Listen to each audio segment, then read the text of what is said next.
एक नन्ही चिड़िया थी, बड़ी प्यारी प्यारी। उसकी आवाज़ बड़ी मीठी थी। वह अपनी मीठी आवाज़ में कभी कभी बड़े सुरीले गीत गाया करती थी। चिड़िया जंगल में एक बहुत ऊंचे पेड़ पर घोंसला बनाकर रहती थी। चिड़िया के साथ उसका छोटा बच्चा भी रहता था। एक बार उस देश का राजा शिकार खेलने के लिए निकला।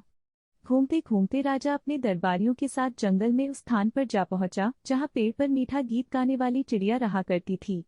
चिड़िया अपने घोंसले में बैठी हुई अपनी मधुर आवाज में सुरीला गीत गा रही थी। चिड़िया का छोटा बच्चा अभी उड़ने के योग्य नहीं हुआ था। वह वहीं पास में बैठा टुकुर टुकुर अपनी माँ की ओर देखता हुआ उसका गीत सुन रहा था। राजा और उसके दरबारी जब चिड़िया के पेड़ के निकट पहुंचे तो चिड़िया का सुरीला गीत सुनकर वे चकित रह गए। वे अपनी सुध बुध खोकर चिड़िया का स्वर्गिक संगीत सुनने लगे। जब गीत समाप्त हुआ तब वे लोग अपने होश में आए। राजा को चिड़िया का गीत बड़ा प्यारा लगा। उसने अपने दरबारियों को आदेश दिया कि वे पेड़ पर चढ़कर चिड़िया को पकड़ लाएं।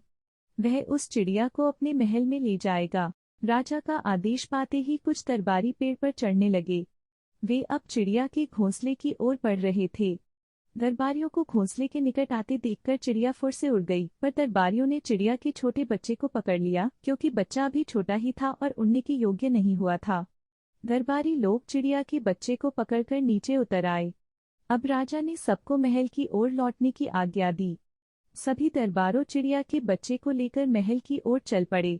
पर यह कितने आश्चर्य की बात थी कि मीठा गीत गाने वाली चिड़िया भी ऊपर उड़ती हुई साथ साथ चल रही थी। महल में जाकर राजा ने चिड़िया के बच्चे को एक सोने के पिंजड़े में बंद कर दिया।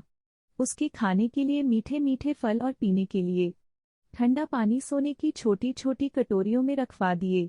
अब चिड़िया स्वयं आकर उस पिंजड़े के समीप बैठ गई जिसमें उसका बच्चा बंद था। चिड़िया उदासीनता की मूर्ति सी बनी वहां चुपचाप बैठी रही। तभी एक दरबारी वहां आया।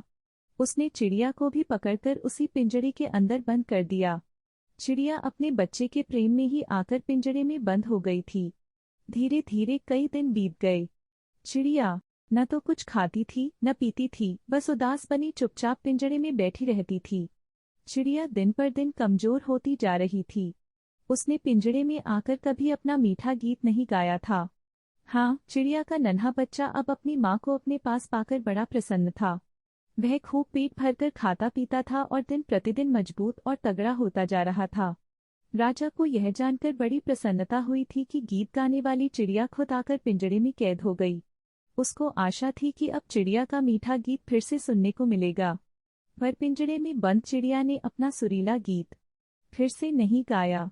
ऊपर से वह दिनों दिन कमजोर भी होती जा रही थी। राजा को यह देखकर बड़ी चिंता हो रही थी।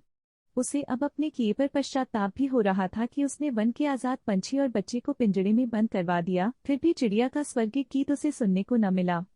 एक दिन राजा ने अपनी प्यारी रानी से अपनी चिंता बताई तो रानी ने उसे एक सलाह दी। राजा को रानी की सलाह पसंद आ गई। उसने चिड़िया और उसके बच्चे को पिंजड़े से निकलवाकर महल की छत पर बैठा दिया। फिर सब छत से नीचे चले आए। जब चिड़िया के पास कोई भी मनुष्य नहीं रहा और सभी लोग छत से उतर गए तो चिड़िया ने बहुत दिनों के बाद अपने सुरीले स्वर में फिर गीत प्रारंभ कर दिया। आज उसके स्वर में गजब का आकर्षण था। नीचे से राजा, रानी और सारे दरबारी चिड़िया का सुरीला गीत सुनकर हर्ष से विभोर हो रहे थे। गीत समाप्त होने पर चिड़िया ने अपने पंख फड़फड़ाए और अपने बच्चे के साथ उड़कर जंगल की ओर चली गई। स्वतंत्रता अनमोल है। हमें किसी को गुलाम नहीं बनाना चाहिए।